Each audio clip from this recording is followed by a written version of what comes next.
আমি আপনাদেরকে পরামর্শ দিই, যদি কেউ টেনশন ফ্রি লাইফ লিড করতে চান, এখন আমাদের এই পরিবার, সমাজ, অর্থনীতি, ব্যক্তি জীবন, রাষ্ট্রীয় জীবন একটা টেনশন না, একটা চাপ, মানসিক চাপ, টেনশন, উদ্বিগ্নতা সব জায়গায় না।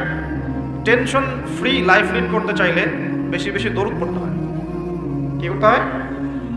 দরুদ পড়তে হয়। বলতে হয় আল্লাহুম্মা সাল্লি আলা মুহাম্মদ ওয়া আলা আলি মুহাম্মদ কামা সাল্লাইতা আলা ইব্রাহিম ওয়া আলা আলি ইব্রাহিম ইন্নাকা হামিদুম মাজিদ। এরপরে পরের অংশটুকু যেটা আপনারা নামাজে পড়েন, এই নামাজে যেটা পড়েন এটা হলো দরুদ ইব্রাহিম। কি নাম? দরুদ ইব্রাহিম। এখন কেন দরুদ ইব্রাহিম সেটা আমি একটু পরে ব্যাখ্যা করছি। এই দরুদটা সবচেয়ে সেরা দরুদ। এই দরুদ একবার পড়লেই 10টা নেকি হবে, 10টা গুনাহ মাফ হবে, 10 বার আল্লাহ রহম করবেন, মর্যাদার স্তর 10 গুণ বেড়ে যাবে ইনশাআল্লাহ। এবং সকালে এবং সন্ধ্যায় যে 10 বার করে দরুদ পড়বে, সকালে এবং সন্ধ্যায় কয়বার করে ভাই? তার জন্য বিশেষ একটা ফজিলত আছে, বলে দেব। সেটা হলো আমাদের নবী মুহাম্মদ সাল্লাল্লাহু আলাইহি ওয়াসাল্লাম ওই ব্যক্তির জন্য কাল কিয়ামতের মাঠে সুপারিশ করবেন ইনশাআল্লাহ। নবীর সুপারিশ যে পাবে সে জান্নাতে যাবে না জাহান্নামে যাবে? জান্নাতে যাওয়ার একটা সহজ রাস্তা বলে দিলাম। নবীর সুন্নত অনুযায়ী জীবন যাপন করবেন, এটা তো অবশ্যই করবেন, এবং সকাল সন্ধ্যায় 10 বার করে দরুদ পাঠ করবেন। পারা যাবে ইনশাআল্লাহ? আজকে যারা লেকচার শুনলেন এই আমলটা আজকে ধরবেন। আমি লেকচার দিলে কিছু ওয়াদা নেই, আসবো, আলোচনা করব, চলে যাব, এটা হলো কিছু? কিছু ওয়াদা করবেন, নিয়াত করবেন, 1 বছরের জ্ঞানের খোরাক নেবেন, 1 বছর আমল করবেন, ইনশাআল্লাহ পরের বছর আবার দেখা হবে। আজকে প্রথম আমল কি দিলাম? সকাল সন্ধ্যায় কমপক্ষে 10 বার করে দরুদ শরীফ পড়তে হবে। রাজি আছেন ইনশাআল্লাহ? কি ফজিলত তাও তো জানলেন। ফজিলত জেনে আমল করার ব্যাপারে একটা আয়াতই আছে কোরআনে, যারা মুমিন তারা বলে যে সামি'না ওয়া আতা'না, আমরা শুনলাম, জানলাম, মানলাম, শুনলাম, মানলাম। আর যারা ইহুদি তারা বলে ওয়াকালু সামি'না ওয়া আসাইনা, আমরা শুনলাম কিন্তু মানি না। আমরা কি ইহুদিদের মতো নির্লজ্জ জাতি? ও, তারা তো এখন খুব সভ্য জাতি নাকি? হ্যাঁ, যারা সারা বিশ্ব জুড়ে মুসলিমদের সাথে ফাসাদ সৃষ্টি করে বেড়ায়, এরা খুব সভ্য। হ্যাঁ, যারা আমাদের মসজিদটা বাইতুল আকসা দখল করে বসে আছে, এরা খুব ভালো না? এরা মানবতার সেবক। যারা সারা বিশ্বের বিভিন্ন দেশে দেশে মুসলিমদেরকে পাখির মতো বোম মেরে হত্যা করতেছে, এরা খুব ভালো মানুষ।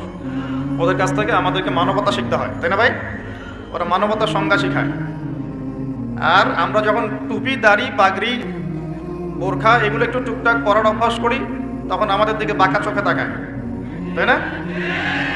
আমার তো এমনও মনে আছে, এগুলো স্মৃতি থেকে বলছি আর কি, আমার এখনো মনে আছে যে আমি আমার স্ত্রীকে নিয়ে রাস্তায় রাস্তায় বাড়ি ভাড়া খুঁজতাম এক সময়। মানুষ আমাদেরকে বাড়ি ভাড়া দিত না। বিশ্বাস করছে না? কেন দিত না? কারণ আমার গায়ে সুন্নতি লেবাস ছিল আর আমার স্ত্রীর গায়ে খাস পর্দা ছিল। বাড়ি ভাড়া দেওয়ার আগে খুব গড় করে প্রশ্ন করতো, কোথা থেকে আসছেন, কি দরকার, কোথায় চাকরি করেন, কি করবেন, মানে আতঙ্ক একটা, না জানি কোন গ্রহের মানুষ আমরা, ও বাড়িতে না জানি কি করব।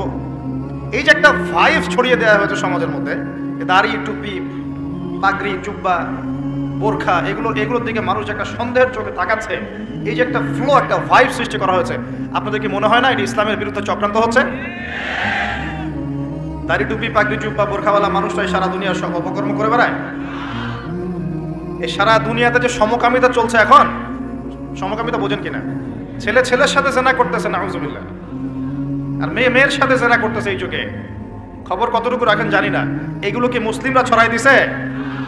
সারা পৃথিবীতে যে মানুষ এখন সুদ খায়, মোটামুটি সবাই সুদ খায়, কম বেশি আর কি। কেউ বেঁচে থাকার চেষ্টা করে, কেউ করে না। কোনো সময় দেখা যায় বেঁচে থাকার চেষ্টা করার পরেও সে বাধ্য হয়ে সেখানে সুদ খেতে হচ্ছে। এমন হচ্ছে কি না? এই সুদভিত্তিক অর্থনৈতিক সিস্টেম কি মুসলমানরা চালু করে দিছে? সারা বিশ্বের মানুষকে হারাম কি মুসলমানরা খাওয়াচ্ছে? সবার ফোনে ফোনে ইন্টারনেট সেকশনে ঢুকলেই দেখবেন পর্নোগ্রাফি, নগ্নতা, দেখেন না? এমন কারো চোখ নাই যেটা এটা দেখে নাই, কারণ এটা সম্ভব না এখন এই যুগে। ইন্টারনেটের কাজ যারা করে, ইন্টারনেটে যারা ঢোকে, চোখের সামনে এগুলো পড়বেই, 100%, আলেম হোক আর জালেম হোক, পড়বে না? এই সারা দুনিয়াতে ইন্টারনেট সেকশনে যেগুলো ছড়িয়ে দেয় না, মুসলমানরা ছড়াই দিছে। মেয়েরা আগে একটু পর্দায় চলতো, ফেমিনিস্ট রেভলিউশনের মধ্য দিয়ে মেয়েদেরকে নগ্ন করে বাইরে বের করা হয়েছে। এখন মেয়েরা ছেলেদের পোশাক পরে ঘুরে বেড়ায়। হ্যাঁ, সমাজের মধ্যে এই সমস্যার কারণে জেনা বাড়ছে, পরকীয়া বাড়ছে, ব্যভিচার বাড়ছে, ধর্ষণ বাড়ছে। এই সমস্যাগুলো মুসলমানরা তৈরি করে দিছে। আমরা আগে শিখতাম কোরআন এবং সুন্নাহ কেন্দ্রিক শিক্ষা, এখন শিখতেছি পশ্চিমা ধাঁচের শিক্ষা। এই শিক্ষা কি মুসলমানরা চালু করে দিল? আগে আমরা আল্লাহ পাকের জমিনে আল্লাহর খলিফা ছিলাম। আল্লাহ পাক দুনিয়াতে আমাদের খলিফা করে পাঠান নাই? সূরা বাকারার প্রথম দিকে আছে না, আদম আলাইহিস সালামকে আমি সৃষ্টি করেছি কি জন্য? আমার খলিফা হিসেবে। ওয়াইয ক্বালা রাব্বুকা লিল মালায়েকা ইন্নী জাঈলুন ফিল আরদি, খলিফা শব্দ কোরআনে নাই। তাহলে আদম আলাইহিস সালাম এই দুনিয়াতে কার খলিফা? যে আল্লাহর খলিফা সে আল্লাহ পাকের হুকুম আহকাম চালু করবে নাকি নিজের মন গড়া বিধান চালু করবে? যে আল্লাহর বিধান দিয়ে চলে সে আল্লাহর খলিফা না? আর যে আল্লাহর বিধান বাদ দিয়ে চলে সে কি আল্লাহর খলিফা না শয়তানের খলিফা? সারা বিশ্বে এখন মানুষ কি আল্লাহর বিধান দিয়ে চলে, নিজেদের বিধান দিয়ে চলে? এই সমস্যাগুলো কি মুসলমানরা তৈরি করে দিল? সারা দেশে এবং সারা বিশ্বে দেখেন যুব সমাজ মাদকের সয়লাভ, একাকার অবস্থা। কোরআন সুন্নাহ কি মানুষকে মাদক খেতে উৎসাহিত করে, নাকি মাদকের বিরুদ্ধে কোরআন সুন্নাহ জিরো টলারেন্স? কোনটা? সমাজে দেখেন মেয়েদের সাথে কি অন্যায় আচরণ করা হচ্ছে, ইফটিজিং, ধর্ষণ, এগুলো বাড়ছে না কমছে? কোরআন সুন্নাহ কি এর পক্ষে না বিপক্ষে? সারা দুনিয়ার এই ঘর থেকে শুরু করে বিশ্বের যে সমস্যাগুলো একটা একটা করে বলতে গেলে তো 100টা বের হবে। এই সবগুলো সমস্যা কি মুসলমানরা করে দিল, না মুসলমানদের উপর এই সমস্যাগুলো চাপিয়ে দেওয়া হচ্ছে? কোনটা? কিন্তু মিডিয়ার মধ্য দিয়ে, প্রযুক্তির মধ্য দিয়ে, নিজস্ব প্রিন্ট এবং ইলেকট্রনিক মিডিয়াগুলোর মধ্য দিয়ে সারা বিশ্বে ছড়িয়ে দেওয়া হয়েছে সবচেয়ে খারাপ মানুষ মনে হয় মুসলমানরাই, তাই না? যত বাঁকা দৃষ্টি শুধু দাড়ি, টুপি, পাগড়ি, বোরখা, এগুলো। ঢাকা শহর ভূমিকম্প প্রবণ এলাকা না? ভূমিকম্পের যে পাপগুলা, সেই পাপগুলো আমি কিন্তু একটা লেকচার আলোচনা করে আসছি সিলেটে, দেখে নিন অনলাইনে। 15টা থেকে 20টা পাপ আছে। এই পাপগুলোতে যখন একটা জাতি লিপ্ত হয় আল্লাহর পক্ষ থেকে আযাব আসে। কয়েকটা কথা বলছি। পাপগুলোর মধ্যে একটা হচ্ছে যে যখন মানুষ বস্তুবাদী হয়, বেশি বস্তুবাদী মানে দুনিয়া নিয়ে খুব বেশি ব্যস্ত, পরকালের ফিকির কম, আল্লাহকে ভুলে গেছে। তারপরে যখন আমানত উঠে যায়, আমানত কি হয়? উঠে যায়। তারপর যখন গনিমতের মাল মনে করে আমানত মানুষ খেয়ে ফেলতেছে, আমানত রাখা হয়েছে, গনিমতের মাল মনে করে খেয়ে ফেলে। যখন মানুষ এই মাকে কষ্ট দেয়, মাকে কষ্ট দিয়ে মানে মায়ের সাথে খারাপ ব্যবহার করে, বউয়ের আঁচল ধরে বসে থাকে। যখন মানুষ বাবাকে দূরে ঠেলে দেয় আর বন্ধু বান্ধবকে কাছে টেনে নেয়। তারপরে আছে যখন গান বাজনা, বাদ্যযন্ত্র বেশি হয়, মানুষের কানের কাছে যখন বাদ্যযন্ত্র বাজতে থাকে, মানে হেডফোন দিয়ে গান শুনছেন, এখন কানের কাছে বাদ্যযন্ত্র বাজছে। তারপর যখন মানুষ মাদকদ্রব্য বেশি সেবন করা শুরু করে, যখন জেনা বেশি বেড়ে যায়, অশ্লীলতা বেশি বেড়ে যায়, ব্যভিচার বেড়ে যায়, এই পাপগুলো যখন বেড়ে যায় এবং গায়িকা নর্তকীদের সংখ্যা বেড়ে যায়। প্রতিটা কথা আরবি দিয়ে বলা আছে, আমি বলতে গেলে টাইম যেত, আমি শর্ট করে বললাম। এই কাজগুলো যখন একটা সমাজের মধ্যে বেশি হয় তখন ওই জায়গায় আল্লাহর পক্ষ থেকে 2টা মারাত্মক মানে আযাব আসে। তার মধ্যে একটা হচ্ছে মহামারী, আর একটা হচ্ছে এই ভূমিকম্প। আর ভূমিকম্পের সাথে চলে আসে ভূমি ধস, মানে ভূমি ধসে যায় এবং চেহারার আকৃতি পরিবর্তন হয়। আর একটা কি, হ্যাঁ, গরম বাতাসের আযাব আসে। এই গরম বাতাসের আযাবটা এখন আসে নাই, কিন্তু আমি শেষ জামানার হাদিসগুলো টুকটাক গবেষণা করে মনে হচ্ছে অচিরে গরম বাতাসের একটা আযাব আসবে বিশ্বের দিকে। এবং নাসাও এটা নিয়ে গবেষণা করছে অলরেডি। সূর্যের মধ্যে অনেক রকম বিক্রিয়া হচ্ছে, তেজস্ক্রিয় বিক্রিয়া হচ্ছে ইত্যাদি, হিলিয়াম গ্যাসের অনেক বিস্ফোরণ হচ্ছে। এগুলোর ওয়েভ বা ফ্লোটা আস্তে আস্তে পৃথিবীর দিকে ধেয়ে আসবে। নবীজি বলেছেন ফালিয়ারতাকিবু ইনদা যালিকা রিহান হামরা। এই রিহান হামরা কথাটা এই হাদিসের মধ্যে আছে, তিরমিজির 2211 নম্বর হাদিসে এটা আছে। গরম বাতাস ধেয়ে আসবে পৃথিবীর দিকে, গরম বাতাসের আযাব। গরম বাতাসের আযাব আসবে, ওয়াজালজালা এবং ভূমিকম্প। অন্য হাদিসে আসছে সানাওয়াতু জালাজিল, ভূমিকম্পের বছরগুলো। আর আসছে মুতানুন শাদীদ, বড় মহামারী। আর খসফুন মানে এই যে জমিন ধসে যাওয়া, মাসখান মানে চেহারা আকৃতি বিকৃত হয়ে যাবে। আর কদফান একটা আছে, কদফান মানে পাথরের বৃষ্টি বর্ষিত হবে। এই আযাবগুলো কখন আসে? এই পাপগুলোতে মানুষ যখন লিপ্ত হয়। আর আমাকে বলেন দেখি, এই পাপগুলোতে আমরা কম বেশি লিপ্ত আছে কি নাই? আর বড় বড় বস্তুবাদী শহরগুলোতে এই পাপগুলো বেশি না? এখানে মানুষ ওই হাদিসের উপর আমল করছে। এখন কোন হাদিস? নবী সাল্লাল্লাহু আলাইহি ওয়াসাল্লামের ইন্তেকালের 80 থেকে 85 দিন আগে একটা হাদিস তিনি বলে গেছেন, একদম শেষের দিকে, জীবনের শেষের দিকে। ওই হাদিসটাকে বলে হাদিসে জিবরিল। কি বলে? নবীজিকে জিবরাইল আলাইহিস সালাম মানুষের রূপ ধরে এসে জিজ্ঞাসা করেছিলেন যে কিয়ামত কবে হবে। নবীজিকে জিবরাইল আলাইহিস সালাম মানুষের রূপ ধরে সবার সামনে জনসমক্ষে এসে জিজ্ঞাসা করেছেন কিয়ামত কবে হবে। নবীজি বলছেন মাত্র দুটো আলামত বলেছেন। কয়টা ভাই? দুইটা। একটা হচ্ছে আনতালিদাল আমাতু রাব্বাতুহা, দেখবে যখন দাসী মনিবকে জন্ম দিচ্ছে। দাসী মনিবকে জন্ম দিচ্ছে মানে কি? সমাজের ন্যায় অন্যায়, হক বাতিল, হালাল হারাম, এই যে মানদণ্ড সব উল্টে যাবে। হালাল হবে হারাম, হারাম হবে হালাল, ন্যায় হবে অন্যায়, অন্যায় হবে ন্যায়, হক হবে বাতিল, বাতিল হবে হক, জায়েজ নাজায়েজ, নাজায়েজ জায়েজ। হ্যাঁ, মানুষ এই মানদণ্ড চেঞ্জ করে না এখন। বুঝতে পারছেন না মনে হয়? এখন সমাজে সত্য মিথ্যা, ন্যায় অন্যায়ের মানদণ্ড কি কোরআন সুন্নাহ এখনো ঠিকই আছে? এখন মানুষ নিজে যেটা ন্যায় মনে করে সেটাই ন্যায়, নিজে যেটাকে অন্যায় মনে করে সেটা অন্যায়, নিজে যেটাকে ভালো মনে করে সেটা ভালো, নিজে যেটাকে খারাপ মনে করে সেটা খারাপ। আল্লাহ যেটাকে হালাল করে দিয়েছেন মানুষ হারাম করে নিচ্ছে, আল্লাহ হারাম করে দিয়েছেন মানুষকে হালাল করে নিচ্ছে। হচ্ছে কি না এগুলা? তো এই যুগ চলে আসে নাই যে দাসী মনিবকে জন্ম দিচ্ছে না? মানে মানদণ্ড উল্টে গেছে। আমার কথা কি বুঝতে পারেন? মানদণ্ড উল্টে গেছে। জিনিস ভালো মন্দের, ন্যায় অন্যায়, হক বাতিলের মানদণ্ড উল্টে গেছে। বলেন তো সত্য মিথ্যার মানদণ্ড কি? আমার বুদ্ধি না আল্লাহর ওহী? কোনটা? সত্য মিথ্যা, ন্যায় অন্যায়, হক বাতিলের চূড়ান্ত মানদণ্ড কি? আমার বুদ্ধি নাকি আল্লাহ পাকের কোরআন সুন্নাহ? কোনটা? কিন্তু সমাজে কি সেটাই বাস্তবায়িত আছে 100%? 50%ও কি আছে? তো এই সমস্যাটা কি চলছে কিনা? তার মানে কি আমাদের এই বড় আলামতটা আমরা দেখছি কিনা? দেখছি। গেল দুই নাম্বারটা নবী বলছেন ওয়া আনতারাল হুফাতাল উরাতাল আলাতা রিয়া আশাই ইয়াতাতাওয়ালুনা ফিল বুনিয়ান। নবীজি বলছেন যখন দেখা যাবে সমাজের সবচেয়ে দরিদ্র শ্রেণীর মানুষ, স্যান্ডেল কেনার টাকা ছিল না, কাপড় পরার টাকা ছিল না, এই শ্রেণীর মানুষ রাখাল মানে গরু ছাগল চড়াতো, এই শ্রেণীর মানুষ উঁচু উঁচু অট্টালিকা নির্মাণের প্রতিযোগিতা করবে। ভালো করে বোঝেন, নবীজি বলছেন না ধনীরা, সমাজের ধনীরা অট্টালিকা নির্মাণের প্রতিযোগিতা করবে। নবীজি এই কথা বলছেন না হাদিসে। নবীজি বলছেন সবচেয়ে দরিদ্র শ্রেণীর মানুষ, রাখাল শ্রেণীর মানুষ, স্যান্ডেল নাই, গায়ে জামা নাই, এরা উঁচু উঁচু অট্টালিকা নির্মাণের প্রতিযোগিতা করবে। করছে কিনা? কিভাবে সম্ভব? এই শ্রেণীর মানুষের অট্টালিকা নির্মাণ না, নির্মাণের কম্পিটিশন করা কিভাবে সম্ভব? এক, সুদের মধ্য দিয়ে; দুই, করাপশন দুর্নীতির মধ্য দিয়ে; তিন, অন্যের সম্পদ আত্মসাৎ করার মধ্য দিয়ে। এই সমস্যাগুলো চলছে কিনা সমাজে?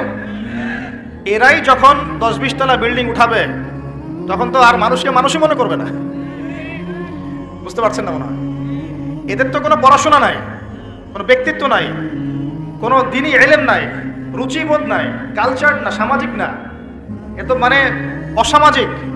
এরা যখন, এদের হাতে যখন আপনি সম্পদ চলে যাবে, এরা তো সাধারণ মানুষকে মানুষই মনে করবে না, গরিব মানুষকে কিছুই মনে করবে না, ও মনে করবে আমি সব কিছু। আমরা দেখেছি যার একটা বাড়ি আছে ঢাকায়, ও মানুষকে মানুষই মনে করে না, মানুষকে মানুষই মনে করে না, যে মনে করে আমি শহরের মালিক। হ্যাঁ, কি একটা অবস্থা মানুষের মধ্যে, যে কি অহংকার, কি আত্ম অহংকার, এই দালান কোঠার যে অহংকার। এই সমস্যাগুলো হলে আল্লাহ ভূমিকম্পতে ধসাই দিবেন না? দেখেন নাই কয়দিন আগে কি হলো? গতকালকে যে কোটিপতি ছিল তার পরের দিন রুটি নিয়ে দাঁড়ায় আছে, গতকালকে আইসক্রিম বিক্রি করেছে নাচানাচি করে, তারপরের দিন বসে আছে, কিচ্ছু নাই। আল্লাহ পাক এই পাপগুলা দেখে সবর করেছেন, ধৈর্য ধরেছেন, ধৈর্য ধরে এক সময় যখন আল্লাহ পাকের আযাব চলে আসছে একবারে সব সমূল উৎপাদিত করে দিয়েছে। আমরা তো কারো দুঃখে খুশি না, বরং এগুলো সারা দুনিয়ার মুসলমানদের জন্য শিক্ষা। সারা দুনিয়ার মুসলমান যে যেখানে আছি আমাদের সবার জন্য এটা শিক্ষা। যদি এই পাপগুলোতে আমরা লিপ্ত হই, আল্লাহ পাক ছাড় দিলেও ছাড়বেন না। আল্লাহ পাক ছাড় দিবেন কিন্তু ছাড়বেন না। মানুষের মধ্যে এখন সম্পদের যে অহমিকা, গরিব মানুষকে মানুষই মনে করে না, খেটে খাওয়া মানুষকে মানুষই মনে করে না, রিক্সাওয়ালা যারা নিম্নবিত্ত, নিম্ন মধ্যবিত্ত, চা বিক্রি করে, পানের দোকান করে, হালাল খায়, কৃষক, এই মানুষগুলোকে এখন বড় লোকরা মানুষই মনে করে না। যাকাত তো দেয়ই না, যাকাত তো তার উপরে ছিল ফরজ, ওই যাকাত তো দেয়ই না যে এই খাবার তার কাছে পৌঁছাবে। উল্টা কিভাবে তাদের সম্পদ লুটে পুটে খাওয়া দেয় সেই। এবার দিলেও যে কত শর্ত, বাপরে বাপ। তো কিছুটা মনের কষ্ট থেকে বললাম কথাগুলো আর কি, যে আসলে আপনি যখন কোরআন এবং সুন্নাহর জ্ঞানী হবেন না, তখন অন্যকে সম্মান দিতে পারবেন না। আমরা বড় বড় স্লোগান দিই যে অমুক অমুকের সেবক, অমুক অমুকের সেবক। আসলে সেবা সত্যিকার অর্থে করছি? আল্লাহ পাক তার রাসূলের মাধ্যমে জানিয়েছেন, এই হাদিসটা একটু শোনেন তারপর সামনে যাই। আল্লাহ পাক তার রাসূলের মাধ্যমে আমাদেরকে জানিয়েছেন, শোনো, আলা কুল্লুকুম রাইন, তোমাদের প্রত্যেকে হচ্ছে দায়িত্বশীল। তোমাদের প্রত্যেকেই দায়িত্বশীল। কেউ পরিবারের দায়িত্বশীল, কেউ ব্যবসা প্রতিষ্ঠানের দায়িত্বশীল, কেউ তোমার চাকরির প্রতিষ্ঠানের দায়িত্বশীল, কেউ সামাজিক দায়িত্বে আছো, কেউ প্রশাসনে, কেউ পররাষ্ট্র ইত্যাদি। তোমাদের প্রত্যেকেই দায়িত্বশীল। কুল্লুকুম রাইন ওয়া কুল্লুকুম মাসউলুন আন রাইয়াতি, এবং তোমাদের প্রত্যেককে যার যার দায়িত্ব সম্পর্কে আল্লাহ কিয়ামতের মাঠে জিজ্ঞাসা করবে। আমরা কি উত্তর দেওয়ার জন্য প্রস্তুত আছি ভাই? সবার আগে আমি দেখি আমি আমার উপর দায়িত্বশীল না? মনে করেন আমি বা আমাদের মতো যারা আছেন, যারা দায়ী ইলাল্লাহ, আলেম ওলামা, যারা উম্মার জন্য ভালো চিন্তা করেন, জনগণকে পথ দেখানোর চেষ্টা করেন, তাদের উপর সবচেয়ে বড় আমানত হচ্ছে কোরআন এবং হাদিস। তাদের উপর সবচেয়ে বড় আমানতটা কি? কোরআন এবং সুন্নাহ। এই জ্ঞানটাকে সত্যটাকে স্পষ্ট করে দেওয়া, এটার আলোকে সত্য মিথ্যাকে স্পষ্ট করে দেয়া। কতজন মানুষ এই কাজটা করতেছে? কেউ হিকমাত দোহাই পেরে সত্য মিথ্যা স্পষ্ট করে না, কেউ চাকরি চলে যাবে এই ভয়ে সত্য কথা বলে না, কেউ আমার এই হবে সেই হবে কত কিছু চিন্তা করে সত্যের সাথে মিথ্যা তালগোল পাকায় সময় পার করতেছে। ওয়াজ মাহফিল বাংলাদেশের দিন প্রচারের একটা অন্যতম প্ল্যাটফর্ম। এই সারা দেশে মনে হয় প্রতিদিন 100-200 মাহফিল হয় কি না? কিন্তু আপনি দেখবেন প্রচুর মাহফিল, অহেতুক গাল গল্প কেচ্ছা কাহিনী, টাইম নষ্ট করে। হয়তো একজন আয়োজন করেছে, ওদের টার্গেট আমি টাকা কালেকশন করব, আর বক্তাও এখানে সুযোগ নেবে, কালেকশনে এত % আমার, ঠিক আছে? তারপরে জনগণও আসবে, কেউ আসছে ভিডিও করতে, কেউ সেলফি উঠাইতে, কেউ এটা কেউ সেটা, ওদিকে চানাচুর খাচ্ছে, ওদিকে মেলা লাগছে, এরকম দেখেন। এক একজন এক এক উদ্দেশ্য। আসলে উদ্দেশ্য কি আমার এখানে? উদ্দেশ্য হবে আমি আল্লাহর দ্বীনের সত্য কথাগুলো কোরআন সুন্নাহর মানদণ্ডে যাচাই বাছাই করে যুগোপযোগীভাবে জনগণের বুঝ অনুযায়ী তাদেরকে বুঝিয়ে দিয়ে আসবো।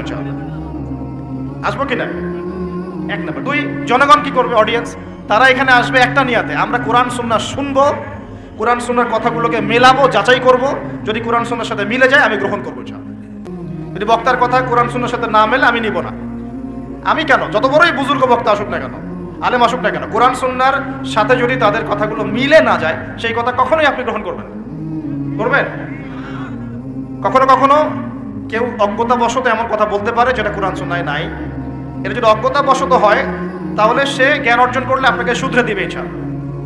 আর যদি কেউ ইচ্ছা করে এগুলো করে তাহলে আপনার উপর দায়িত্ব হচ্ছে কোরআন সুন্নাহর মানদণ্ডে যাচাই করে তার কথা গ্রহণ করা। এই কাজটাই বা কয়জন করে? শ্রোতাদের মধ্যে অনেকে আসছি বক্তাকে একবার দেখবো, চলে যাবো। কেউ আসছে সেলফি উঠে, কেউ মোবাইলে ছবি তুলবে, কেউ ভিডিও করবে। প্রতিটা কাজের উদ্দেশ্য কি? আমাদের দ্বীনি কাজের উদ্দেশ্য হবে এই কাজগুলোর ওসিলায় পরকালে আল্লাহ নাজাত যেন পাই ইনশাআল্লাহ, এবং দুনিয়াতে আল্লাহর দ্বীন যেন এগিয়ে যায়, উপকৃত হয়। আর রিজিক, টাকা পয়সা, উন্নয়ন সবকিছু আল্লাহ পাকই দিবে ইনশাআল্লাহ। আল্লাহ দিবেন না? ইসলামপন্থীদের হাতেই সবচেয়ে বেশি রিজিক থাকবে ইনশাআল্লাহ। ইসলামপন্থীদের হাতেই সবচেয়ে বেশি সচ্ছলতা থাকবে ইনশাআল্লাহ। আর আগামীতে যে দিন আসতে যাচ্ছে, যে অর্থনৈতিক সংকটময় বিশ্ব আসতে যাচ্ছে, এই সময় যে কোরআন সুন্নাহর আলোকে ইকোনমিক্স ঢেলে সাজাবে সেই পার পাবে, অন্য কেউ পার পাবে না। বিশ্বাস করছেন না? দেখে নিয়ে যাকাত যদি এখনো চালু না হয় তাহলে গরিব মানুষের পেটে এবার লাথি মারা হবে সামনে। দেখে নিয়ে যাকাত চালু করতে হবে। খালি কোটি কোটি টাকা প্রতি মাসে মাসে কামাই করব, যাকাত দিব না, এটা বাদ দিয়ে দেন। যাকাত যে দিবে না সেও বিপদে পড়বে, যাকাত যাকে দেয়া হবে না তারও অর্থনৈতিক মন্দা শুরু হয়ে যাবে।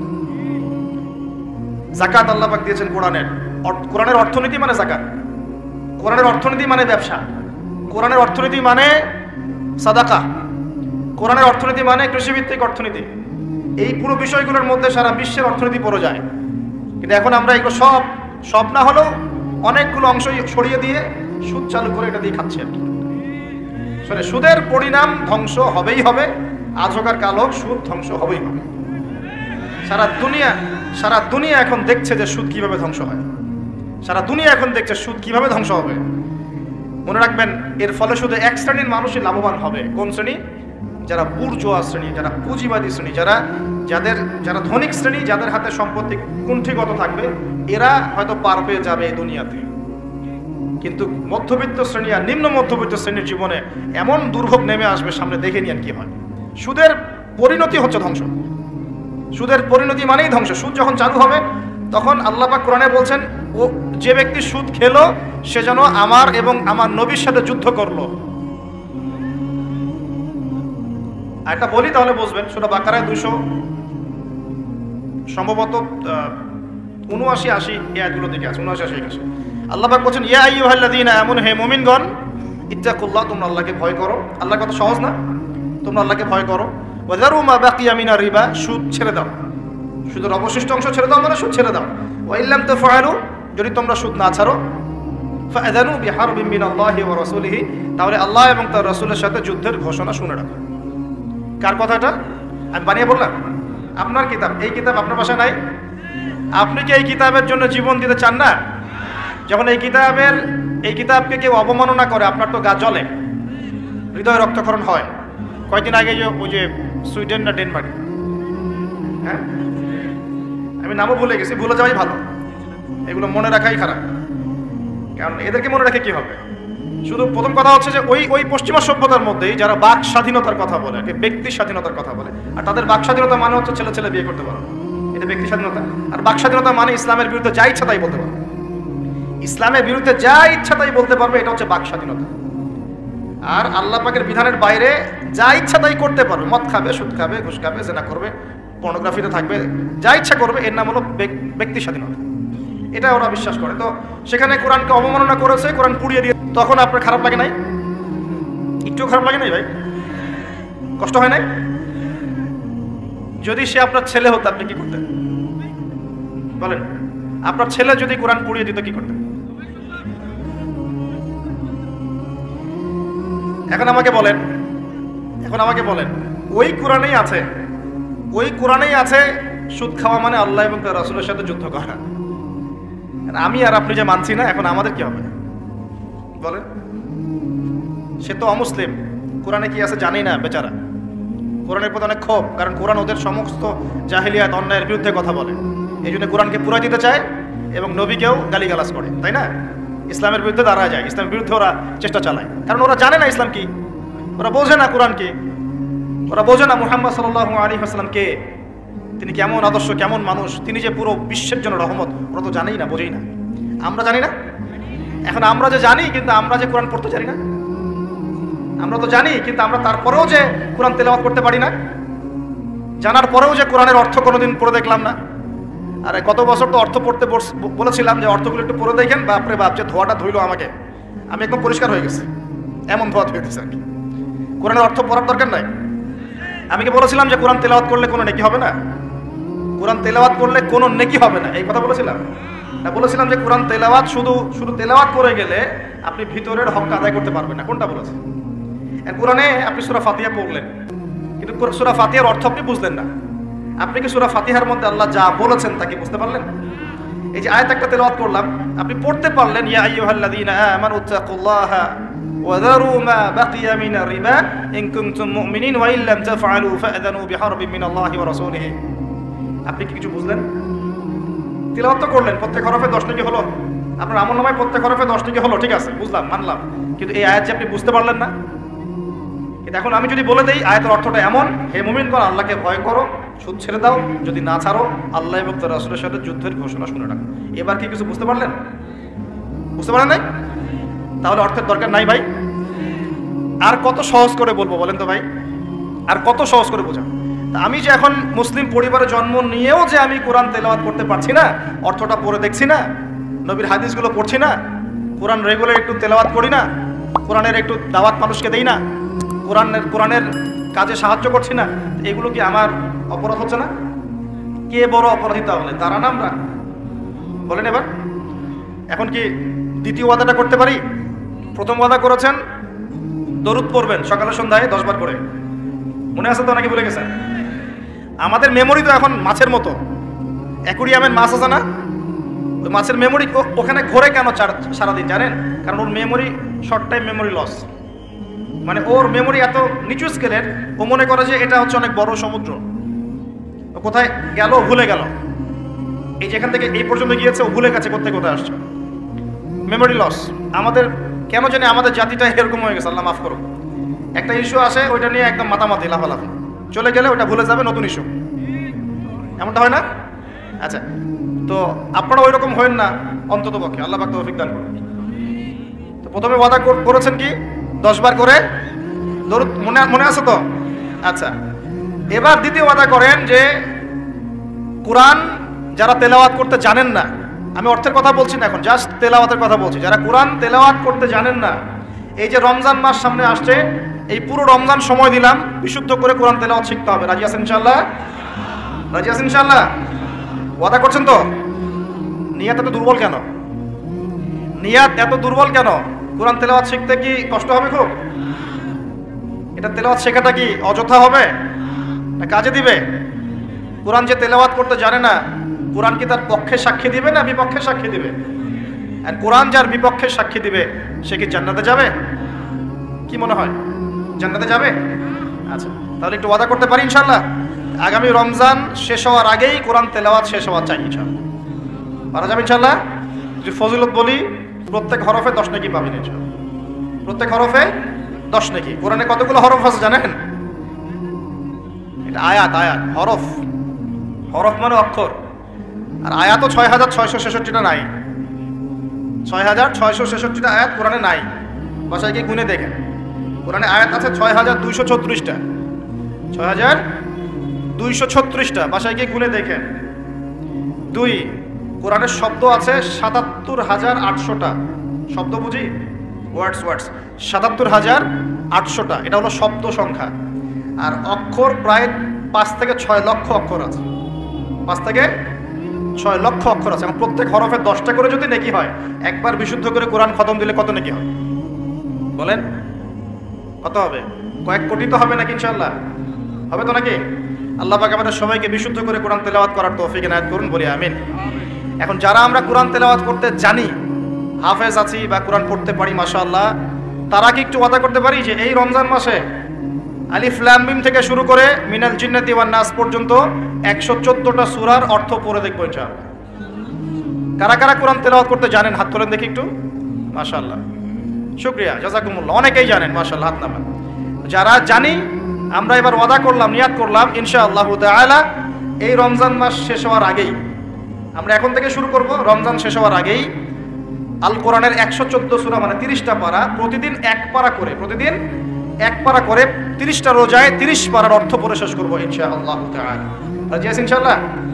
দেখেন, কোরআনের অর্থ না পড়লে আপনি আল্লাহ আপনাকে যা বলতে চেয়েছেন সেটা আপনি বুঝতে পারবেন না। বুঝতে পারবেন? একটা উদাহরণ দিই ছোট্ট করে, খেয়াল করেন।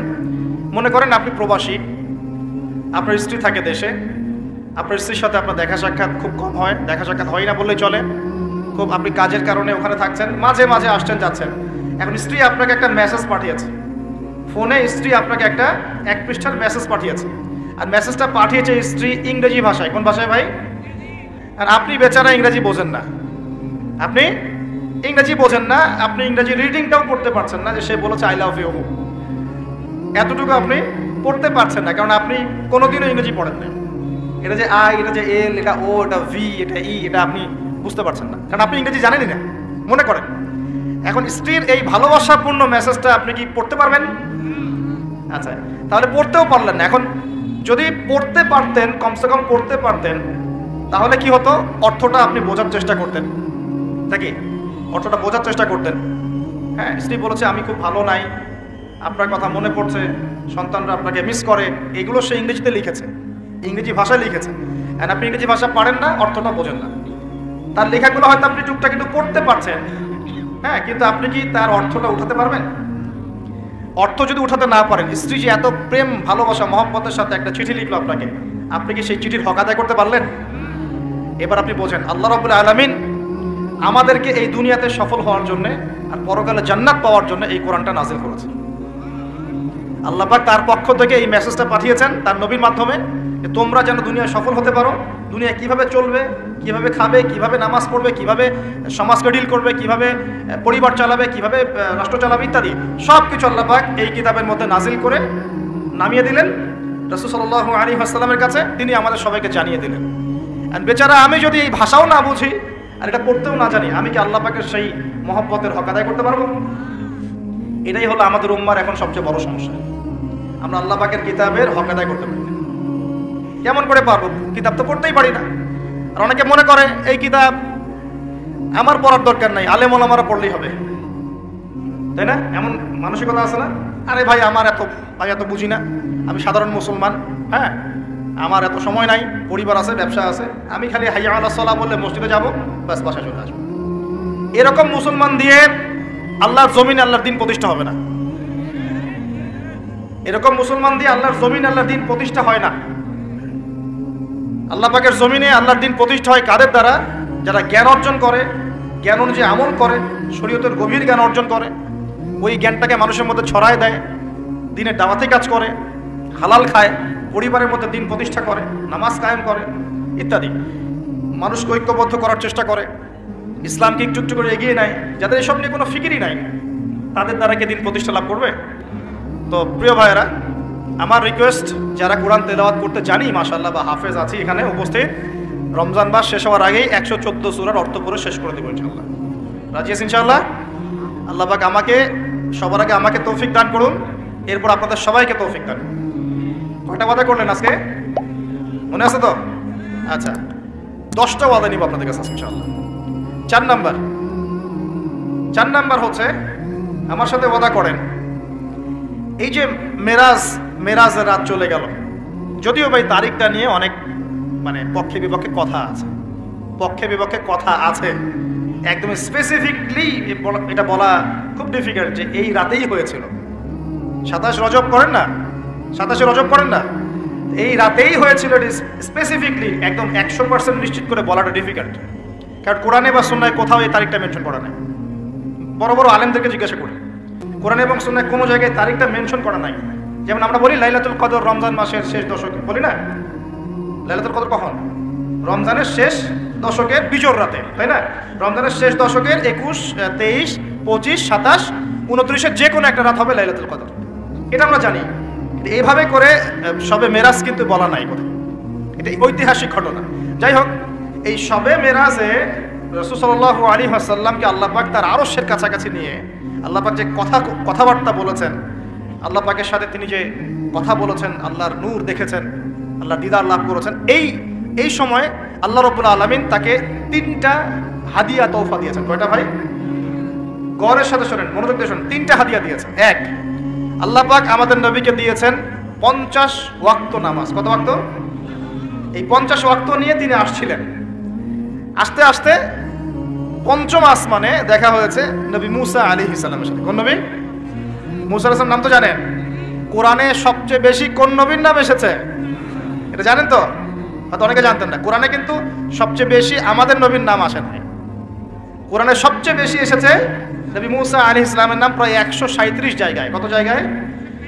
আরো কম বেশি হতে পারে, এটা আমাদের ছোট্ট গবেষণা, আল্লাহু আ'লাম বিসওয়াব। তো কারণ কোরআন খুললেই দেখবেন মুসা আর ফেরাউন আছে না? এখানে একটা প্রশ্ন করে রাখি, পরে উত্তর দিবেন। কেন কোরআনে মুসা আলাইহিস সালাম আর ফেরাউনের ঘটনা এত বেশি বর্ণিত হয়েছে? এটা ভাবতে থাকেন, পরে উত্তর দিবেন। কেন কোরআনে নবী মুসা আলাইহিস সালাম এবং ফেরাউনের নাম এত বেশি, এতবার কেন এই ঘটনা বলা হয়েছে?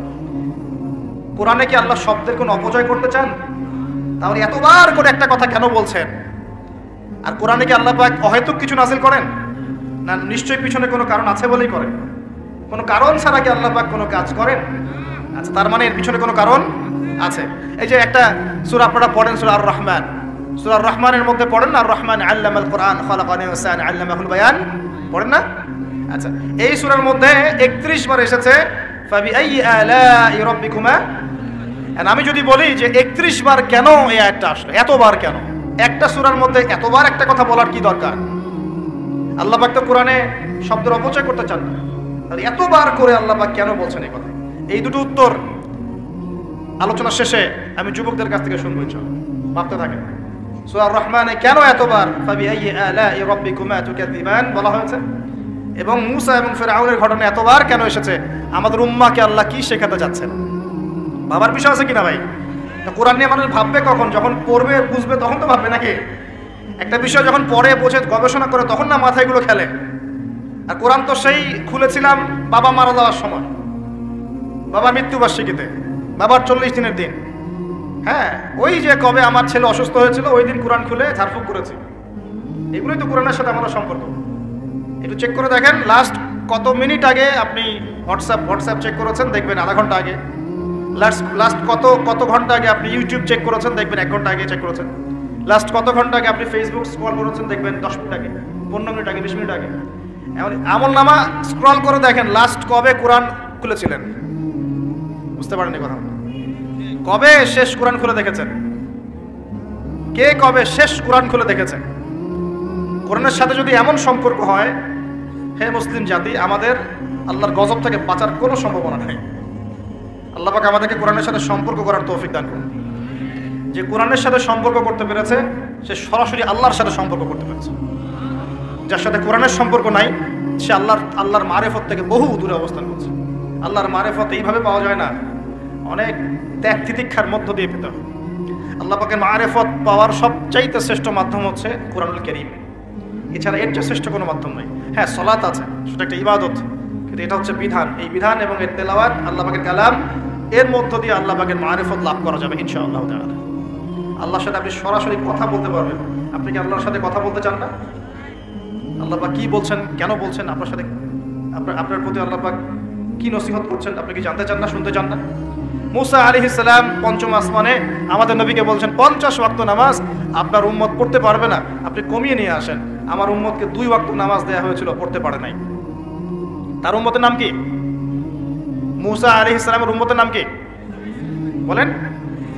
বনু ইসরাইল। কিন্তু বনু ইসরাইল তারও আগ থেকেই ছিল। বনু ইসরাইল বলা হয় ইয়াকুব আলাইহিস সালামের বংশধরদেরকে। মুসা আলাইহিস সালামের কওম দাবি করে, এখন যারা ইহুদি তারা দাবি করে যে আমরা মুসা আলাইহিস সালামের কওম। কিন্তু সত্য কথা হচ্ছে যে যারা এই দাবিটা করে এরা সত্যিকারের বনু ইসরাইল নয়। এরা হচ্ছে ইউরোপিয়ান জিউস, ইউরোপ থেকে এসেছে এরা ইউরোপিয়ান জিউস, এরা সত্যিকারের বনু ইসরাইল নয়, এটা মাথায় রাখবেন। আচ্ছা, আর যারা বলে আমরা নাসারা বা খ্রিস্টান, এরাও সত্যিকারের খ্রিস্টান নয়। সত্যিকারের খ্রিস্টানরা কখনো 3 খোদায় বিশ্বাস করতো না। তারা বিশ্বাস করতো আল্লাহ ছাড়া কোনো ইলাহ নাই এবং আল্লাহ পাকের কোনো সন্তান নেই। তারা বিশ্বাস করতো ঈসা আলাইহিস সালাম আল্লাহর সন্তান নয়। সত্যিকারের খ্রিস্টান ছিল বাদশা নাজাশি। কি নাম শোনেন নাই মনে হয়? বাদশা নাজাশি ছিল নবী সাল্লাল্লাহু আলাইহি ওয়াসাল্লামের সময় এমন একজন খ্রিস্টান শাসক যার রাজ্যে কেউ জুলুমের শিকার হতো না। মুসলমানরা একসময় সেই রাজ্যে আশ্রয় নিয়েছিল এই মুশরিকদের অত্যাচার থেকে বাঁচার জন্য। এই বাদশা নাজাশি মুসলমানদেরকে আশ্রয় দিয়েছিল, তাদের ভরণ পোষণ দেখাশোনা সবকিছু করেছিল। এই বাদশা নাজাশি যখন মারা যায় আমাদের নবী নিজে তার গায়েবানা জানাজার নামাজ পড়েছেন। তারা ছিল প্রকৃত খ্রিস্টান, যার সামনে জাফর রাদিয়াল্লাহু আনহু সূরা মারিয়াম তেলাওয়াত করেছিলেন। সূরা মারিয়ামের তেলাওয়াত শুনেই তিনি চোখ দিয়ে দরদর করে কান্না শুরু করেছিলেন। তো মনে রাখবেন এখনকার ইউরোপিয়ান জিউসরা কিন্তু প্রকৃত বনু ইসরাইল নয়, এটা মাথায় রাখবেন। তারপরে সামনে যান। তো মুসা আলাইহিস সালাম কমাতে চাপ দিচ্ছেন। নবী সাল্লাল্লাহু আলাইহি ওয়াসাল্লাম একবার যাচ্ছেন 50 থেকে 45, 45 থেকে 40, 40 থেকে 35, এই করতে করতে করতে করতে 5 ওয়াক্ত নামাজ হলো। কত ওয়াক্ত? 5 ওয়াক্ত। এবার মুসা আলাইহিস সালাম বলছেন আরো কমায় নিয়ে আসেন, আমার উম্মত 2 ওয়াক্ত নামাজ পড়তে পারে নাই, আপনি আরো কমিয়ে নিয়ে আসেন। তখন নবী সাল্লাল্লাহু আলাইহি ওয়াসাল্লাম বলছেন আমি আমার রবের কাছে এই আরজি পেশ করতে লজ্জা বোধ করছি। কি বোধ করছি? লজ্জা বোধ করছি।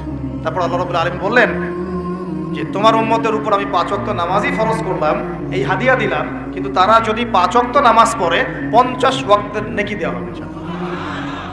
আর কিছু চাই ভাই? 5 ওয়াক্ত নামাজ পড়লে আমরা প্রতিদিন 50 ওয়াক্ত নামাজ পড়ছি। শুধু তাই নয়, আল্লাহ পাক বলে দিলেন তোমার উম্মতের কোনো ব্যক্তি যে কোনো ভালো কাজ করুক না কেন তাকে 10 গুণ বাড়ায় দেওয়া হবে। 1 টাকা দান করেছেন 10 টাকার নেকি দেওয়া হবে। 1 রাকাত নামাজ পড়লেন 10 রাকাতের নেকি দেওয়া হবে। একটা সেজদা করলেন 10টা সেজদার নেকি পাওয়া যাবে। একবার সুবহানাল্লাহ বললেন 10 বার সুবহানাল্লাহ বলার নেকি পাওয়া যাবে। একবার সূরা ফাতিহা বললেন 10 বার পড়ার নেকি পাওয়া যাবে। এতিমের মাথায় একবার হাত বুলিয়েছেন 10টা এতিমের মাথায় হাত বোলানোর নেকি হবে। একটা বিয়ে করলে তাহলে 10টা বিয়ের নেকি হবে নাকি ভাই? হ্যাঁ, আচ্ছা, হ্যাঁ, স্ত্রীর মুখে যদি খাবার তুলে দেন, স্ত্রীর মুখে যদি খাবার তুলে দেন, এই খাবার তুলে দেওয়ার বিনিময়েও আল্লাহ পাক নেকি দিবেন। এমনকি স্ত্রীর দিকে যে নেক নজর বলি না, স্ত্রীর দিকে যে তাকাচ্ছেন, এই তাকানোর বিনিময়ে আপনার নেকি হবে। দেখেন শয়তান কত স্মার্ট, যেদিকে তাকালে আমাদের নেকি হয় ওই দিকে দেখতে এখন ভালো লাগে না। যেদিকে তাকালে গোনা ওই দিকে দেখতে ভালো লাগে, তাই না? এই অবস্থা। এখন সমাজে একটা বড় ব্যাধির নাম হচ্ছে জেনা আর পরকিয়া। জেনা সবখানেই জেনা, রাস্তায় ঘাটে, স্কুলে কলেজে, বিশ্ববিদ্যালয়ে তো আমরা পড়েছি মাশাআল্লাহ। আমরা তো 10 বছর আগের স্টুডেন্ট ছিলাম। ওই সময় দেখতাম যে মেয়েদের কোলে ছেলেরা শুয়ে থাকতো। মেয়েরা ওরা গোল হয়ে গ্রুপ স্টাডি করতো, গোল হয়ে গ্রুপ স্টাডি বোঝেন না, গোল হয়ে গ্রুপ স্টাডি করতো, মানে গোল হয়ে একটা বই নিয়ে পড়াশোনা করতো, ওটার নাম নাকি গ্রুপ স্টাডি। ছেলে মেয়ে সবাই একসাথে। কোনো কোনো সময় দেখা যেত ক্যাম্পাসে হাঁটতে গিয়ে দেখা যেত যে মেয়ের যে মানে থাই উরুর উপরে মাথা দিয়ে ছেলে বই পড়তেছে। জেনা নয় কি এগুলা? নাকি ভালো কাজ? এখন তো এর চেয়ে তো ভালো মারাত্মক কিছু হয়, তাই না ভাই? এখন তো এই যুগ পার হয়ে গেছে। আগে চিঠি দেওয়ার যুগ ছিল, এখন চিঠি দেওয়ার যুগ নেই, এখন একদম সরাসরি সবকিছু, তাই না? একটা পাপের কারণে আল্লাহ পাকের মহামারী নেমে আসে, আল্লাহ পাকের পক্ষ থেকে মহামারী নেমে আসে। সেই পাপটার নাম হলো ফাহেশাত, অশ্লীলতা, নোংরামি, জেনা, ব্যভিচার, পরকীয়া। যে নোংরামি না এগুলা, এই পাপগুলোর কারণে আল্লাহর পক্ষ থেকে এমন এমন রোগ ব্যাধির জন্ম হয় যে রোগগুলো আগে বিশ্বের মধ্যে ছিল না। এই কথাটা হাদিসের মধ্যে আছে। এই অবৈধ জেনা এবং ব্যভিচার, পরকীয়া এইসব সম্পর্কের কারণে আল্লাহর পক্ষ থেকে এমন কিছু আযাব আসে, এমন কিছু রোগ আসে, ব্যাধি আসে, মুসিবত আসে, যা এই দুনিয়াতে আগে কখনো ছিল না। আপনারা কি এইডসের নাম আজকে থেকে 50-100 বছর আগে শুনেছিলেন কখনো? কেউ শুনেছিল? এখন আশঙ্কাজনক হারে এগুলো বাড়ছে কিনা? কোনো চিকিৎসা আছে এগুলোর? তাহলে মনে করছেন এগুলো কি আল্লাহর পক্ষ থেকে আযাব না? আল্লাহর আযাব না এগুলা? আমরা এখন এমন একটা জায়গায় চলে আসছি, আসলে কি বলবো, এখনকার নিউজগুলো এমন যে কোনো জায়গায় কোনো ক্ষেত্রে দেখা যায় যে বৈধ সম্পর্ক যেগুলো আছে না, বৈধ সম্পর্ক মাহরাম, এই মাহরামদের মধ্যেও অবৈধ যৌন সম্পর্ক চলতেছে না। এগুলো পেপার পত্রিকায় আসে, এগুলো দেখা যায়, অনলাইনে ঢুকলে দেখা যায়। আল্লাহ পাক আমাদের সবাইকে চরিত্র পবিত্র রাখার তৌফিক দান করুন। ভাই, চরিত্র পবিত্র রাখার জন্য একটা আমি পরামর্শ দিই, নিজেকে ভালো কাজে ব্যস্ত রাখেন, নিজেকে ভালো কাজে ব্যস্ত রাখেন। সেটা সামাজিক কাজও হতে পারে, সমাজ কল্যাণমূলক কাজ করেন না, জনসেবা করেন, মানুষের সেবা করেন, মানুষের কাছে থাকেন, সোশ্যাল ওয়ার্ক করেন। এই যে অ্যাসোসিয়েশন আছে না কিছু সামাজিক, নন পলিটিক্যাল, নন প্রফিটেবল কিছু ফাউন্ডেশন থাকে না, মানুষের কল্যাণে কাজ করেন, ইফতারের প্রজেক্ট করেন সামনে, ঠিক আছে? তারপরে শীতবস্ত্র হয়, তারপরে যে ত্রাণ রিলিফ, মানে মানুষের কল্যাণ, বৃক্ষরোপণের কাজ, তারপরে আপনার এই যে রক্তদান কর্মসূচি, এই টাইপের যে ভালো ভালো কাজ, সমাজ কল্যাণমূলক কাজ, এই সমাজ কল্যাণমূলক কাজগুলো করলেও মনটা বড় হবে। চান ভালো কাজে ব্যস্ত থাকবেন, আপনি দেখবেন মাথার মধ্যে শয়তানি নাই। যখন মানুষের কাজ নাই, সারাদিন অলস বসে থাকে, মাথার মধ্যে দুনিয়ার শয়তানি করে ফেলে। আল্লাহ পাক আমাদের সবাইকে ভালো কাজের সাথে থাকার তৌফিক দান এবং ভালো কাজে একে অপরকে সহযোগিতা করার তৌফিক দান। ইনশাআল্লাহ এই রমজান মাস আসার আগে আমরা আরেকটা ভালো কাজ করার চেষ্টা করবো ইনশাআল্লাহ। সেটা হলো রমজান মাসে সাধারণত নিত্য প্রয়োজনীয় দ্রব্যের দামগুলো বেড়ে যায়, কি না? এটা তো হয় সাধারণত। কি কি কারণে হয় সেটা আমি পরে একদিন আলোচনা করবো ইনশাআল্লাহ। এই কারণগুলো আমাদেরকে দূর করতে হবে, আল্লাহ পাক তৌফিক দান করুন। কিন্তু সাধারণত দেখা যায় রমজান মাসে দামগুলো বৃদ্ধি পায়, তখন মধ্যবিত্ত এবং নিম্ন মধ্যবিত্ত শ্রেণীর চরম দুর্ভোগ দেখা দেয়।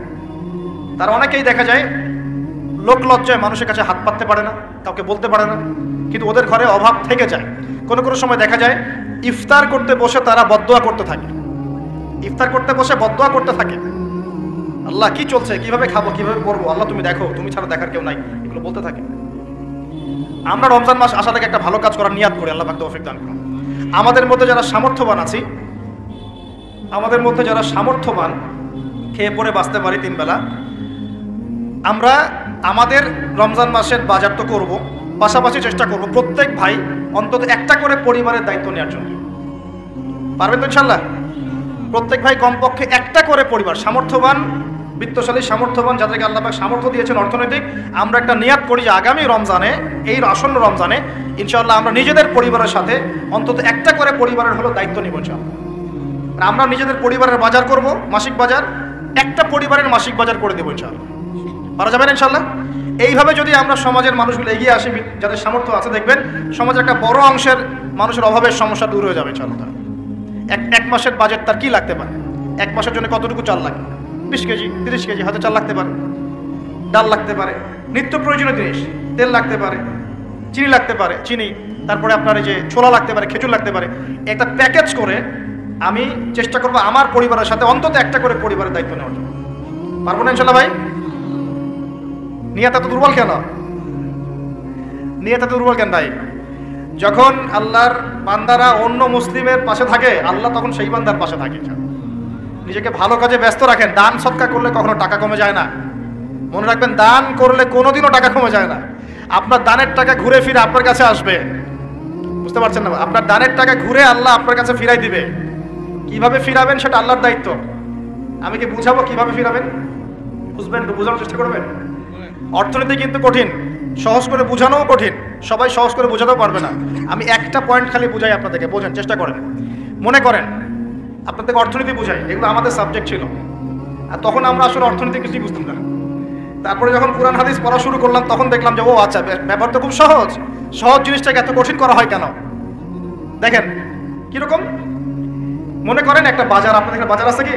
আচ্ছা, এই বাজারের মধ্যে ধরেন 100 ব্যবসায়ী আছে, আর ব্যবসায়ীরা ব্যবসা করে। আল্লাহ পাক ব্যবসা হালাল করেছেন না হারাম করেছেন? হালাল ব্যবসা। ব্যবসায় একটা 10 টাকার পণ্য আপনি চাইলে 30 টাকা, 40 টাকা, 50 টাকা, 100 টাকা বিক্রি করতে পারবেন কি না? পারবেন। মার্কেটের একটা ফিক্সড প্রাইস থাকে, মার্কেট প্রাইস, এটাকে বলে মার্কেট প্রাইস। একটা দাম নির্ধারণ করা হয় যে আমরা এই দামে সব সেল করবো, তাই না? আচ্ছা, আর ব্যবসায়ীরা ব্যবসা করছে, ব্যবসায় লাভও আছে, লসও আছে, ঝুঁকিও আছে। লাভও হতে পারে, লসও হতে পারে। এখন ব্যবসা করার সময় দেখা গেল যে এক ভাই লাভ করলো আর এক ভাই লস করলো, এমনটা হয় কি না? আচ্ছা, আল্লাহ পাক এখানে কি করেন জানেন?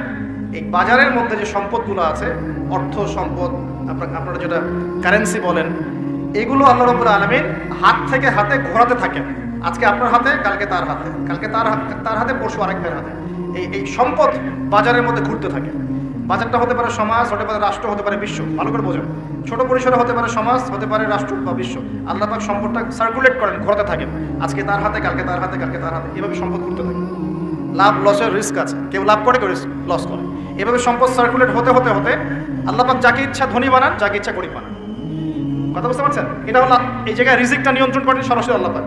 আল্লাহ পাক কারো সম্পদ নেন, কারোকে দেন, কারো কাছ থেকে নেন, কারোকে দেন, কারো কাছ থেকে নেন, কাউকে দেন। এভাবে সম্পদ ঘুরতে থাকে। আর যদি দেখা যায় সম্পদ মানে চাহিদার চেয়ে কম হচ্ছে, আল্লাহ পাক সম্পদ উৎপন্ন করে দেন। জমিন থেকে উৎপন্ন করেন, আসমান থেকে উৎপন্ন করেন। আমি মানে বুঝাতে পারছেন? এরপরেও যদি দেখা যায় যে সমাজের সংকট হলো, অন্য সমাজ থেকে আমদানি করতে হয়। যদি একটা রাষ্ট্রের সংকট হচ্ছে, অন্য রাষ্ট্র থেকে আমদানি করতে হয়।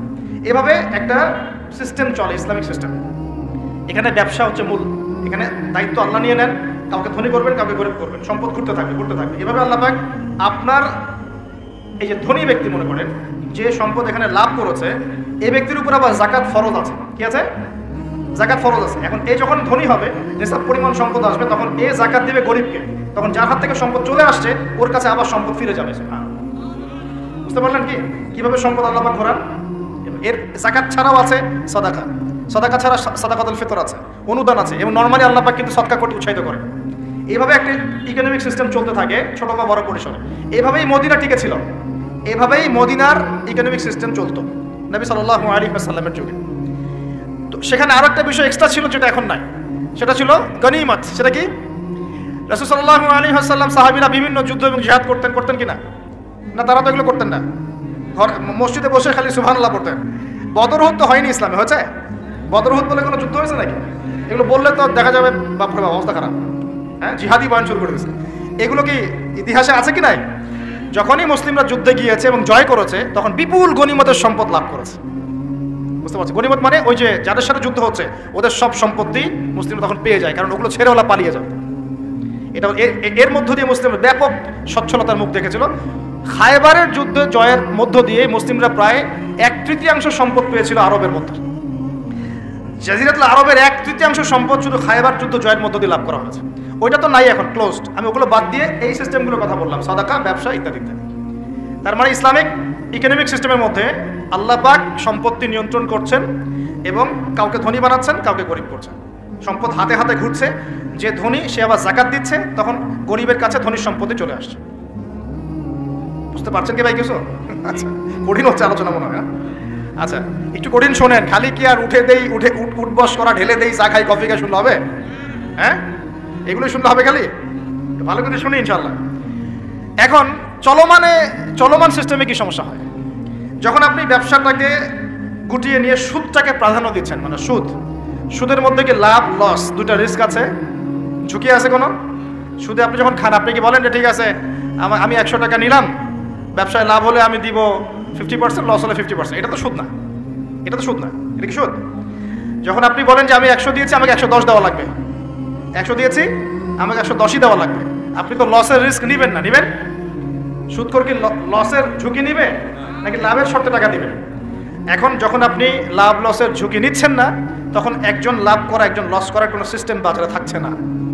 তখন সম্পদ ধনিক শ্রেণীর হাতে পুঞ্জীভূত হচ্ছে, তারা আস্তে আস্তে ধনী হতে থাকবে, গরিবরা আস্তে আস্তে গরিব হতে থাকবে। এরও উপরে যখন সে আবার জাকাত দিবে না, তখন ওই সম্পদ আবার গরিবের কাছেও ফিরে আসবে না। এভাবে সুদের মধ্য দিয়ে সম্পদ সংকীর্ণ হয়ে যায়, একদম একটা মার্কেট, সমাজ, রাষ্ট্র মেসাকার অবস্থা, দেউলিয়া হয়ে চলে যাবে। একটা একটা করে কথা বলেছিলাম, ফলেছিল কি অর্থনৈতিক কথাগুলো? পাকিস্তানের কথা ফলেছে? পাকিস্তানের সামনে আরো ভয়াবহ পরিণতি আছে। আর এগুলো থেকে শিক্ষা না নিতে পারলে আমাদের সামনে ক্ষতি আছে। এগুলো বলবেই বাকি, বুঝাবেই বাকি। আর আল্লাহ পাক আমাদের কথা গ্রহণ করার মানসিকতা দান করুন।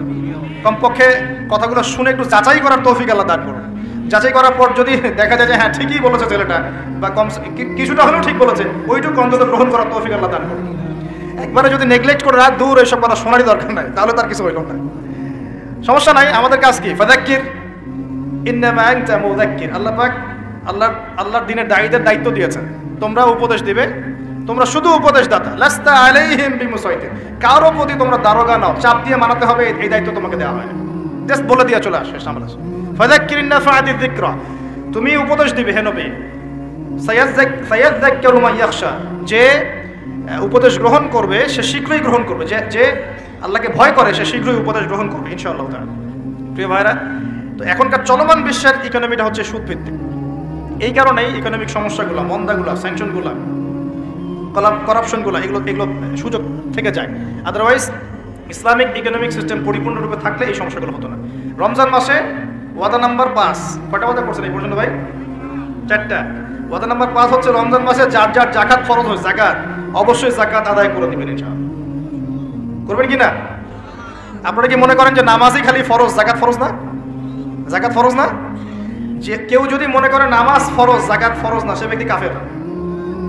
হ্যাঁ, আমার ফতোয়া না, যে কোনো আলেমকে জিজ্ঞাসা করেন না, যে কোনো মাযহাবের আলেমকে জিজ্ঞাসা করেন, যে কোনো মাযহাবে। মান ফাররাকা বাইনা সলাতি ওয়াজ যাকাত, যে ব্যক্তি সালাত এবং যাকাতের মধ্যে পার্থক্য করে, সে ব্যক্তি মুসলিম মিল্লাত থেকে খারিজ হয়ে যাবে। আবু বকর সিদ্দিক রাদিয়াল্লাহু আনহুর যুগে কিছু মানুষ যাকাত দিত না, দিতে চায় নাই। আবু বকর সিদ্দিকের মতো নরম মানুষ না মনে, নরম মানুষ, নামাজে দাঁড়ালেই ঝরঝর করে কান্না শুরু করেন, নরম মনের মানুষ, তিনি যাকাত অস্বীকারীদের বিরুদ্ধে যুদ্ধ করলেন। ইতিহাস পড়ে দেখেন। তারপরে তারা ভয়ে যাকাত দেওয়া শুরু করলো। একজনের বিরুদ্ধে অ্যাকশন নেওয়া হয়েছে, বাকিরা ভয়ে যাকাত দেওয়া শুরু করেছে। রাষ্ট্রীয় কোষাগার সমৃদ্ধ হলো। মুসলিমরা কি ওই সময় সুদের মধ্য দিয়ে রাষ্ট্রীয় কোষাগার বৃদ্ধি করতো? যাকাত ছিল, গনিমত ছিল, সাদাকা ছিল, ব্যবসা ছিল, কৃষি ছিল, এইগুলোর মধ্য দিয়ে তারা সমৃদ্ধ হতো। আর এই সমৃদ্ধি দিয়ে আমরা প্রায় 1200 বছর বিশ্ব শাসন করেছি। কত বছর? 1200 বছর আমরা বিশ্ব শাসন করেছি। আর এখন আমাদেরকে চাইতে হয়, লোন দেন, এই করেন, সেই করেন। আমাদেরকে নিচের হাত হইতে হয়েছে, নিচের হাত। কি লজ্জা আমাদেরকে নিচের হাত হতে হয়েছে, ওরা এখন উপরের হাত। ওরা আমাদেরকে এখন অনুদান দেয়, আবার সুদের শর্ত দিয়ে দিবে। আপনারা তো IMF বুঝবেন না, ওইটাতে আমি যাচ্ছি না। এমন কিছু শর্ত দিবে যেটা রাষ্ট্রের গলার দড়ি চিপে রেখে দিবে।